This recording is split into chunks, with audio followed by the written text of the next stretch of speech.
Alright, what's happening you guys? This is your boy Terminator007, and today I'm going to be introducing a new strategy to the world of Clash of Clans. It's called the jumping GIWI.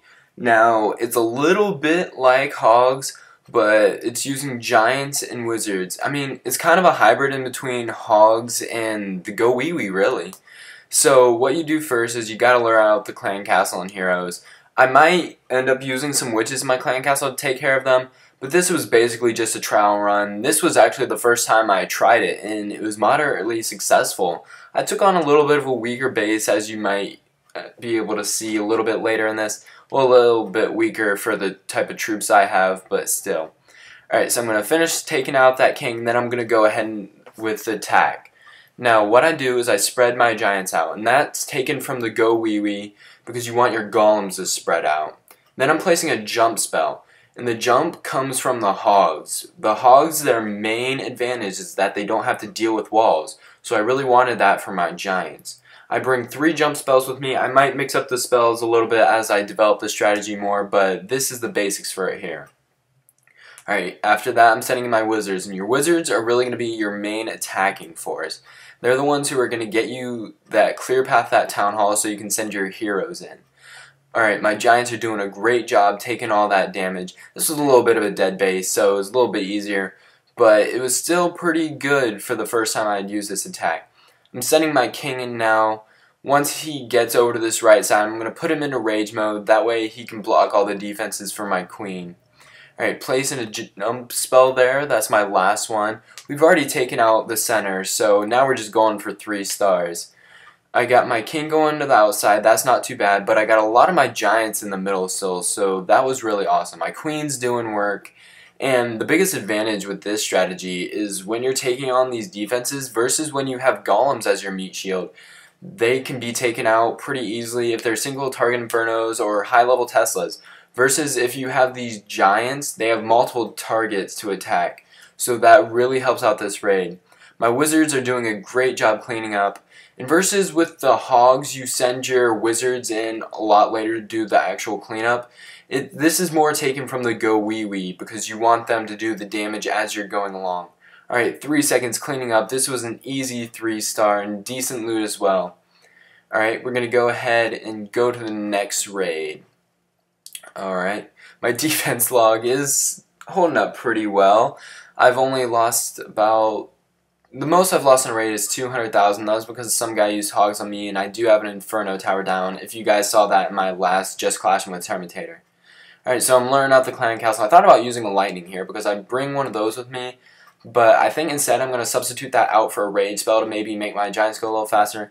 I don't know, I'm going to work with it some more. Our clan's doing a mini push right now. We're trying to get up to the top 200. I don't know why I called it mini. I'm doing a mini push. I'm not going to spend a bunch of gems and stuff like that. I'm going to hopefully get up to Masters 2, but I'm not going to push for champs quite yet. That's going to be more this summer. So, yeah, I take out the heroes. Then I'm going to start spreading out my giants again. We should be able to go in with this. Place that jump spell. And the thing I love about the jump spell is it lasts so long. So, once I get all my giants in there, I still have time to wait to place my heroes. I don't have to rush them in. All my giants are going in the center, that's great. And I placed that jump spell pretty well. I was able to cover 2 layers of walls. Place that other one down so they can start to go into the center. But some of my troops veered over to the left. That's not too big of an issue because I do have a lot of them. Alright, so I'm going to send in my king here, send in my queen to back it up. And we're looking pretty good thus far. We do have a clear path, but unfortunately some of our giants are still on the outside and they're not close enough to that raise spell to get in there. But that queen, you see, she's going to go clutch for us. She's going to send that king into rage mode. That way he can start to take care of some of these defenses. And fortunately for us, we're out of range of that Inferno tower at the moment. Now this is what I was talking about. That Inferno tower is targeting all those giants. Now it'd be able to burn through a golem in probably about 4 seconds. But since I'm using giants, it's going to take a lot longer to take all of them out. Alright, so we're looking good now. We should be able to get that 3-star. We have plenty of giants left. The only thing I'm a little worried about is the amount of wizards I have. Now, I personally have been using giants and wizards in my clan castle. I don't care which one I get, but it's up to you really. Maybe you're going to want to go with some archers, barbarians, or witches to maybe take out clan castle troops, but I don't know. I'll mess around with it more when I get up into the Master League range, because I think that's where this attack is going to be mainly used for.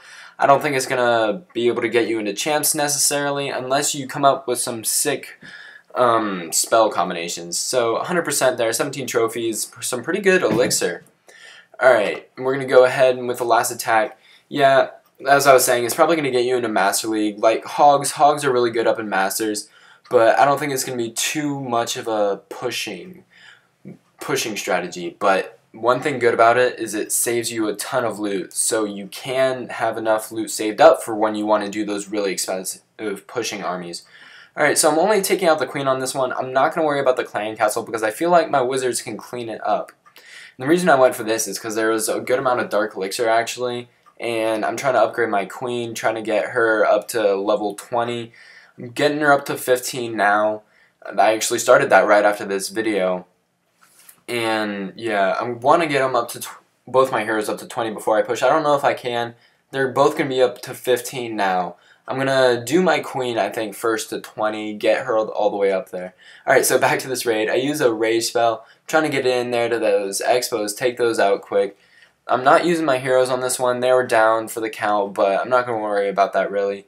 So my wizards just took out that wizard tower, and now they take out the town hall. 30 seconds left. Not going to be able to pick up the 3-star on this one, but if I had my heroes, we probably would have. But I'm not too concerned about that. I just wanted to have this for demonstrational reasons. If you guys want to use this strategy, you're more than welcome to. I'd watch this video again, maybe look at some of the things more in-depthly than you did the first time. It's a really good strategy, I feel, and I think that it will hopefully pick up more in class. Alright, thank you guys for watching. Please like, comment, subscribe, and take it easy.